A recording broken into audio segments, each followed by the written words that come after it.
Inilah kewajiban yang pertama dari seorang suami, kewajiban yang menyangkut masalah pangan. Lalu yang kedua, wa taksuwaha izaktasaita. Engkau beri istrimu pakaian sebagaimana engkau berpakaian. Suami yang adil, pakaian yang dia pakai sama harganya dengan yang dibelikan untuk istrinya. Kecuali tentu kalau istrinya ridho. Zalim seorang suami, jikalau untuk dia misalnya dia beli pakaian yang mahal-mahal, jasnya dia pakai Switzerland wool, sarungnya Samarinda. Kalau dia pakai sepatu, belilah sepatunya. Sementara istrinya cuma pakai kain belacu saja.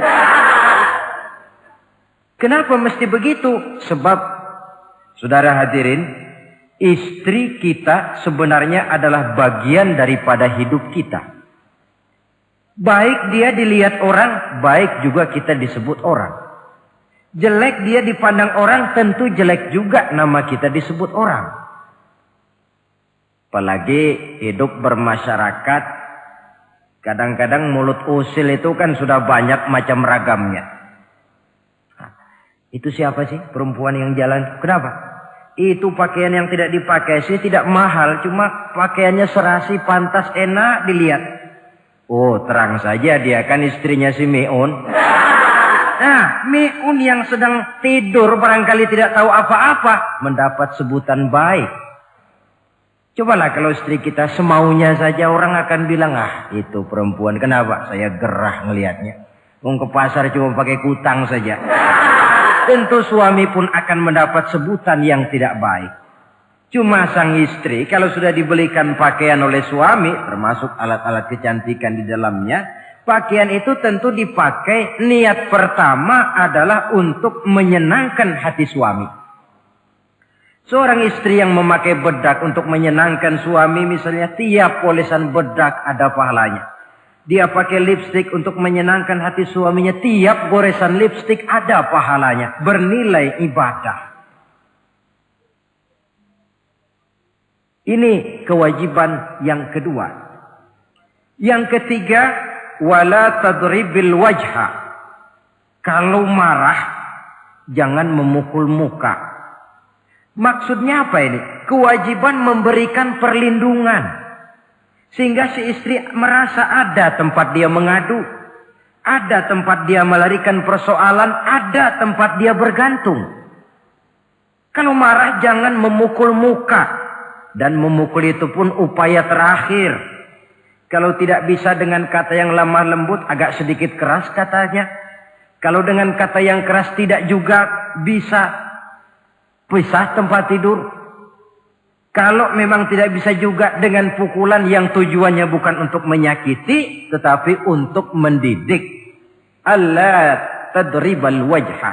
Kalau marah jangan memukul muka. Dan memukul pun bukan jalan pertama, tapi upaya terakhir dengan tujuan bukan untuk menyakiti, tapi untuk mendidik sang istri. Kewajiban untuk memberikan perlindungan. Yang keempat, wala tuqabbih. Jangan memburuk-burukan istrinya. Kewajiban menjaga nama baik. Sebab apa? Dalam satu bahasa yang indah, Al-Quran menjelaskan bahwa suami istri itu laksana pakaian. Hunna libasul lakum wa antum libasun lahunna. Istri pakaian untuk suami, suami pakaian untuk istri. Lihatlah alangkah indah gaya bahasa Al-Quran ini. Diibaratkannya suami istri seperti pakaian. Apa fungsi pakaian? Pertama, pakaian itu kan jadi kebanggaan. Saya bangga memakai baju seperti ini. Saudara bangga memakai baju yang saudara pakai. Artinya seorang suami harus berusaha menjadi suami kebanggaan istri. Dan seorang istri pun harus berusaha menjadi istri yang dibanggakan oleh suaminya. Jangan yang malah kemudian disesali. Itu kan kalau sudah marah orang kadang-kadang ucapannya nggak terkontrol. Istri marah sama suami, bang, nyesel gue punya hati kemarin. Sudah hilang lagi kebanggaan. Kalau kebanggaan hilang, wibawa pun hilang. Kalau wibawa sudah hilang, maka rumah tangga sudah sulit untuk dipertahankan. Yang kedua, yang namanya pakaian itu kan menutup aurat. Itu tujuan pakaian yang terpenting. Artinya di sini, kalau seorang istri mempunyai kekurangan, suamilah yang menutupi. Kalau seorang suami mempunyai kekurangan, istri juga harus berusaha menutupi. Jangan kekurangan suami diceritakan di pasar umum. Atau kekurangan istri dibuka di mana-mana. Itu namanya suami istri tidak berfungsi sebagai pakaian, malah justru saling membuka aurat masing-masing. Iyalah kadang-kadang penyakit ini. Kadang-kadang yang namanya perempuan dari rumah itu berangkat ngaji katanya. Sampai di pengajian apa? Suaminya diakur-akurin. Bayu bagaimana suami? Wah, suami saya payah. Dipayahkannya suaminya di mana-mana. Atau aib dan kekurangan istri diceritakan di mana-mana. Orang bertanya, gimana mas istrinya? Oh, gak maju. Loh, kenapa istrimu kan cantik? Iya, soal cantik sih iya, tapi tidurnya kok ngiler ini. Nah, ini kan gak perlu yang macam begini ini. Tidak bisa menjaga apa yang disebut security informasi. Jadi, fungsi pakaian sebagai suami istri tidak berjalan di dalamnya. Saling menjaga kehormatan diri. Ini yang keempat. Yang kelima, wala tahjur illa fil bait. Jangan berpisah dari istri kecuali di rumah. Maksudnya begini. Kalau satu hari seorang istri suami marah kepada istrinya, tidak usah istri itu disuruh pulang ke rumah orang tuanya, ke rumah mertua lalu diusir, tidak. Cukup pisah tempat tidur saja. Ini maknanya wala tahjur illa fil baiti. Umpamanya, dek malam ini saya sedang tidak enak pikiran. Kau tidur di kamar belakang lah, saya kamar depan. Cukup pisah tempat tidur saja. Tidak perlu istri dipulangkan ke rumah orang tuanya. Nanti umpamanya tengah malam turun hujan, udara dingin, pikiran berubah, berasa perlu. Kan tinggal manggil. Tidak jauh secara psikologis ajaran semacam ini bisa kita terima. Saudara hadirin yang saya hormati. Ini pada prinsipnya kewajiban seorang suami. Kewajiban yang menyangkut masalah pangan, sandang, perlindungan, memelihara kehormatan, dan menjaga ketenangan di rumah tangga dengan menyelesaikan persoalan rumah tangga itu secara intern. Jangan belum apa-apa sudah mertua diundang. Orang tua dibon. Persoalan belum tentu selesai, tapi masalah sudah meluas. Cobalah kita selesaikan intern dulu. Kalau kemudian ternyata dianggap perlu mengundang orang tua, mertua, keluarga, baru kita upayakan ke arah itu. Ini kewajiban suami dan ini merupakan hak istri. Lalu bagaimana kewajiban istri sekarang ini? Istri kewajibannya merupakan hak untuk suami. Saudara, dari hadis yang diriwayatkan Imam Ibnu Majah dari Ali bin Yazid dari Abi Umamah, Nabi bersabda, "Mastafadal mu'minu ba'da taqwallahi azza wa jalla khairan lahu min zaujatin salihah." Bagi seorang mukmin, sesudah dia mempunyai sifat takwa kepada Allah, tidak ada yang lebih membawa manfaat selain daripada istri yang salihah. Istri soleha itu yang bagaimana? Yang hidup mampu melaksanakan kewajibannya. Apa kewajibannya? Kata Nabi, pertama, in amaroha ata'athu. Kalau diperintah, dia taat. Kewajiban istri yang pertama, taat kepada suaminya. Begitu besar kewajiban taat kepada suami, sampai-sampai Nabi pernah menyatakan, "Lau kuntu amiran ahadan ayyasjuda li ahadin la amartul mar'ata an tasjuda li zawjiha." Kalau saja boleh, kata Nabi, aku memerintahkan manusia sujud kepada sesama manusia, tentu aku perintahkan istri untuk sujud kepada suaminya. Untung saja sujud kepada manusia tidak boleh. Kalau boleh, istri itu disuruh sujud kepada suami. Tentu karena besar hak suami atas dirinya.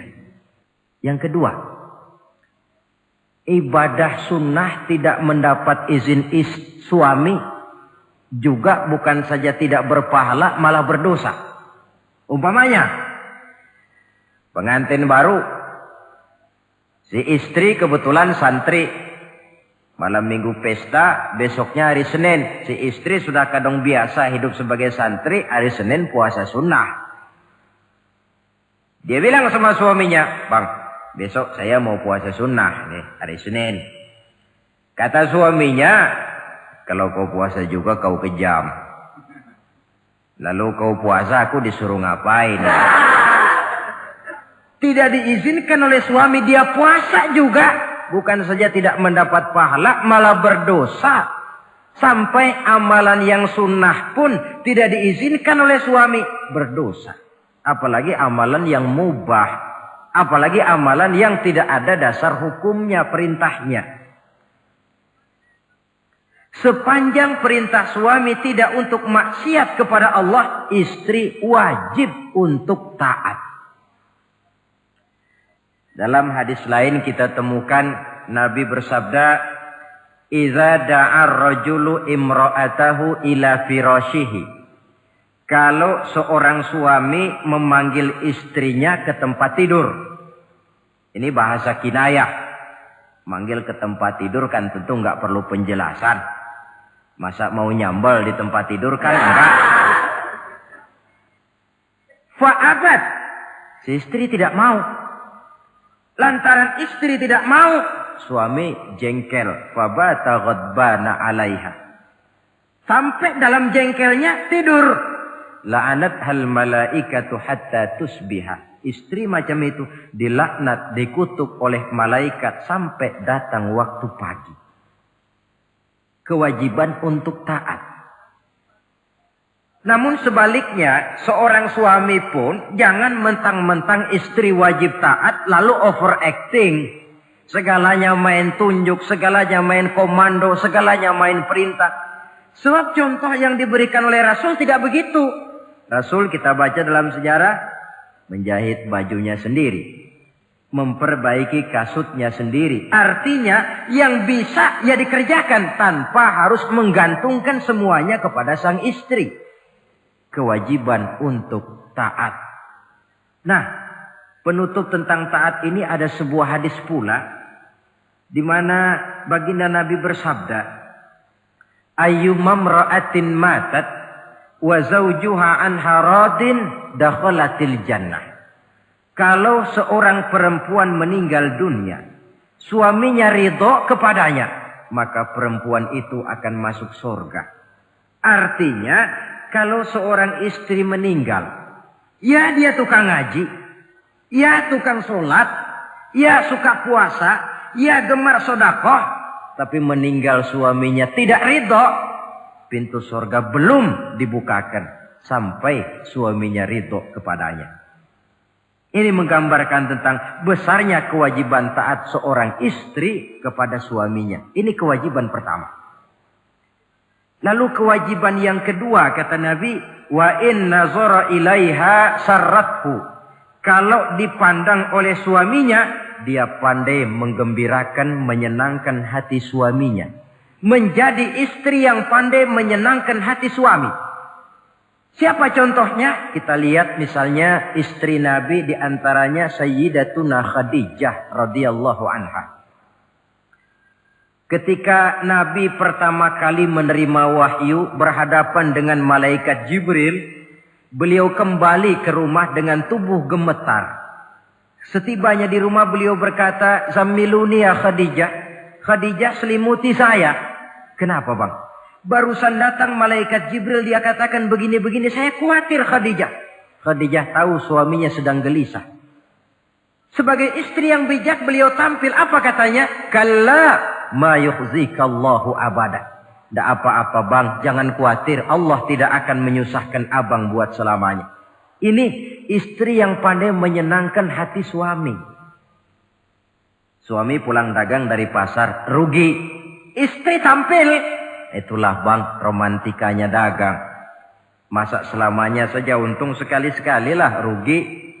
Si suami kan tidak terlalu pusing kepalanya. Jangan sudah di pasar rugi, sampai rumah istri pidato, peletar-peletor macam petasan. Dasar suami goblok, dagang saja rugi. Sudahlah di pasar rugi, sampai ke rumah digoblok-goblokin. Itu nanti suami kan bisa kena penyakit yang disebut broken home. Penyakit nggak betah di rumah. Seorang istri kalau suami sudah kena penyakit tidak betah di rumah, itu mesti siap-siap mental untuk dimadu.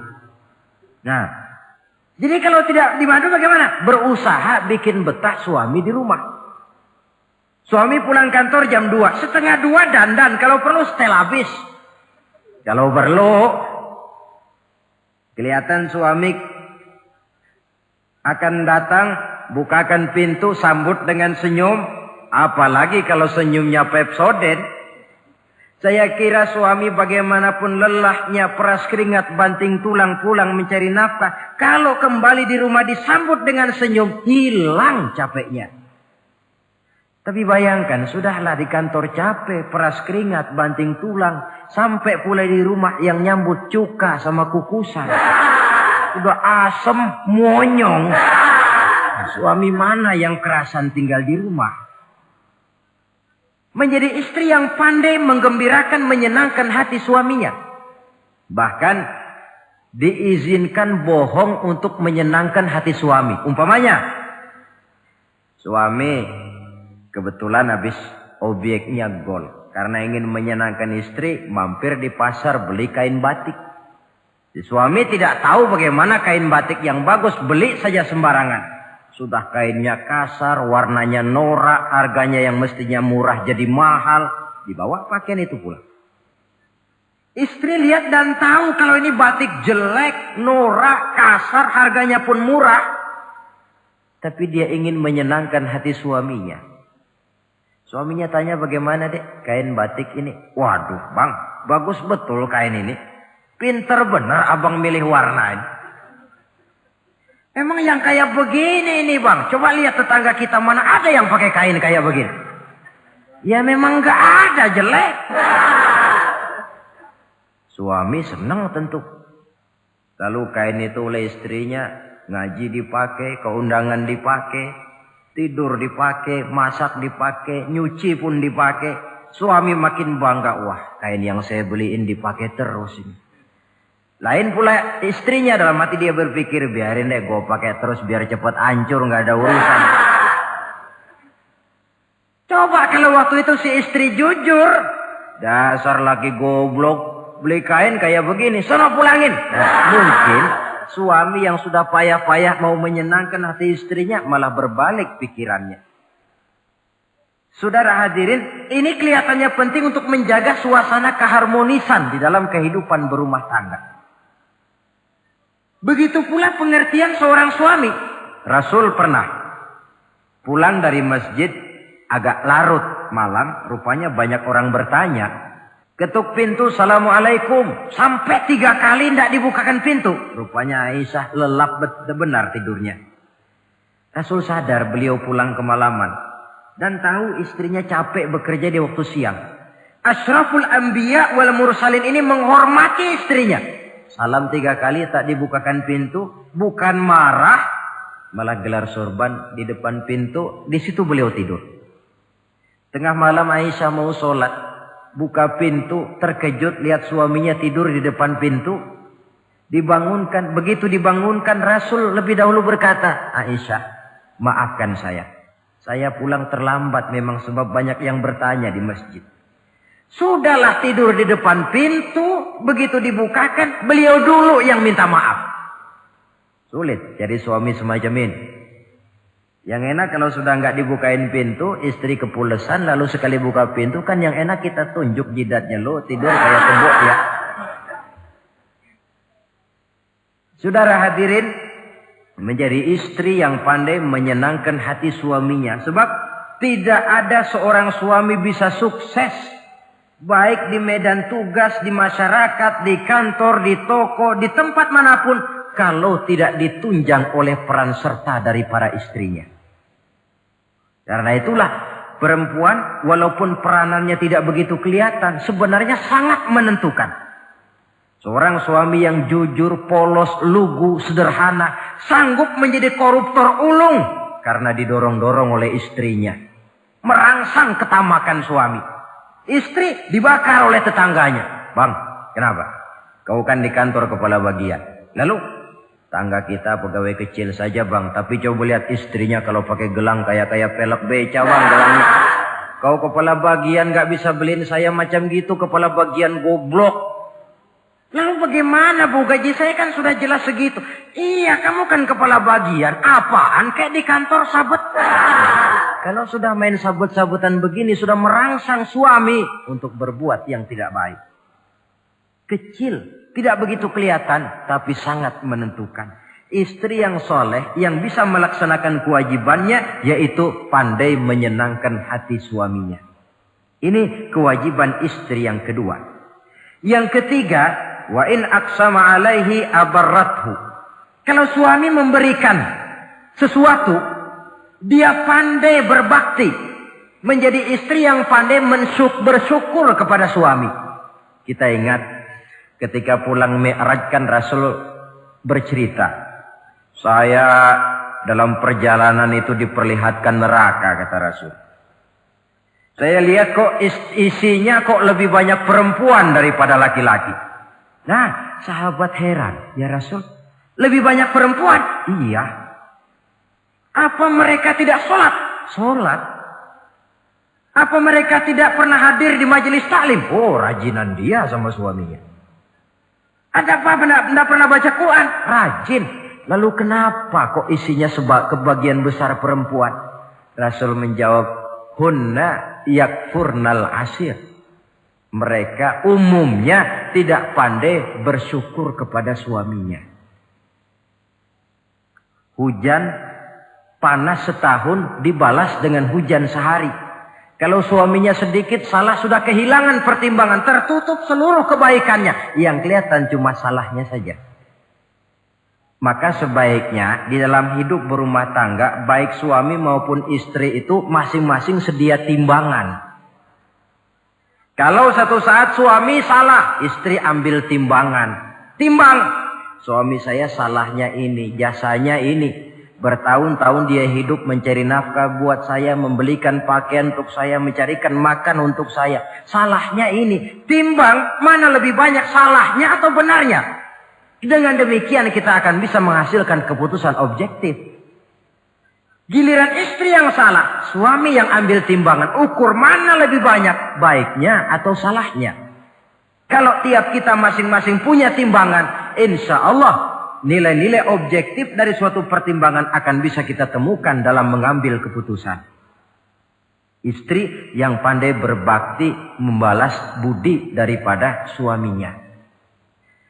Kewajiban yang keempat dari seorang istri, wa in ghaba anhu nasahathu fi nafsiha wa malihi.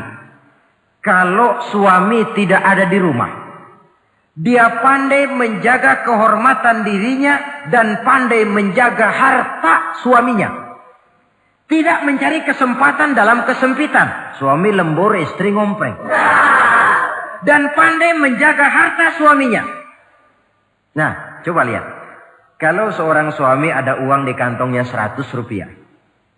Ada tukang minta pengemis, istri ambilkan saja tanpa izin suaminya uang di kantong suami 100. Dia sedekahkan. Niatnya tentu baik.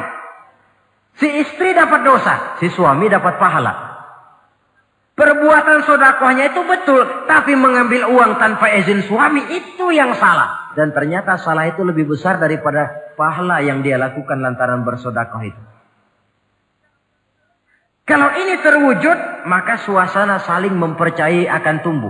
Kalau sudah saling mempercayai, rasanya akan terwujud kedamaian dan ketenangan. Suami meninggalkan rumah dengan perasaan tenang, istri pun melepas suami dengan perasaan damai, tanpa was-was, tanpa curiga, dan sebagainya. Dan ini modal yang paling utama, mewujudkan saling kepercayaan dalam membina hidup bahagia.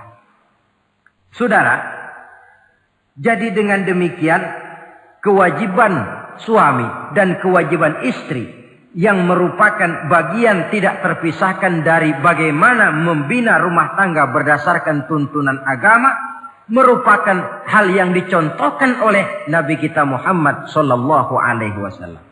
Dengan satu kesimpulan, rumah tangga Nabi bahagia karena rumah tangga itu disinari oleh ajaran-ajaran agama. Sehingga timbul saling pengertian membawa kepada ketenangan, dan ketenangan sesungguhnya tangga utama mencapai rumah tangga bahagia. Tanpa materi orang memang sulit untuk bahagia. Tapi materi semata-mata bukan merupakan jaminan bahwa orang akan hidup bahagia. Banyak isak tangis berbunyi di rumah-rumah mewah, dan banyak sendak gurau, tawa dan canda, tawa lerai di rumah-rumah sederhana. Artinya suka dan duka, sedih dan gembira, susah dan bahagia bisa ada di gubuk reot dan bisa juga ada di rumah mewah. Ternyata bukan harta semata-mata yang menopang dan menjamin hidup itu akan bahagia, tapi satu rumah tangga yang dipancari oleh sinar agama, di bawah naungan ridho dari Allah Subhanahu wa ta'ala.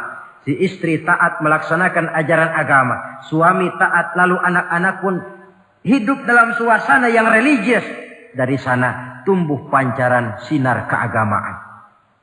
Irama agama mengalun dalam kehidupan rumah tangga kita.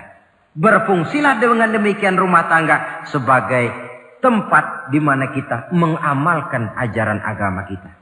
Alangkah nikmat satu rumah tangga. Istri ahli ibadah, suami pun ahli ibadah, anak-anak pun terbiasa oleh lingkungan untuk hidup melaksanakan suatu ibadah. Dan keberhasilan di rumah tangga awal untuk menuju keberhasilan di masyarakat, di tempat tugas, dan di tempat-tempat lainnya. Sebaliknya, kehancuran rumah tangga akan selalu menjadi awal kehancuran karir di masyarakat, di tempat kerja, dan di tempat-tempat lainnya. Oleh karena itu, berangkat dari hal semacam inilah, maka kita berkeyakinan rumah tangga yang bahagia ialah rumah tangga yang didasarkan kepada ajaran agama. Sehingga tercapailah kebahagiaan hidup di dunia yang langsung menopang kepada kebahagiaan hidup di akhirat nanti. Nah, inilah pembicaraan kita pada pertemuan kali ini. Dengan harapan, mudah-mudahan dari setiap rumah tangga muslim memancar sinar-sinar agama. Menjadi kubu-kubu pertahanan di mana kita menegakkan ajaran agama. Dan pada akhirnya nanti akan tercipta masyarakat yang agamis. Terwujudlah ketenangan, kedamaian, dan ketentraman. Mudah-mudahan ada manfaatnya. Lebih kurang mohon maaf. Wabillahi taufiq wal hidayah. Wassalamualaikum warahmatullahi wabarakatuh.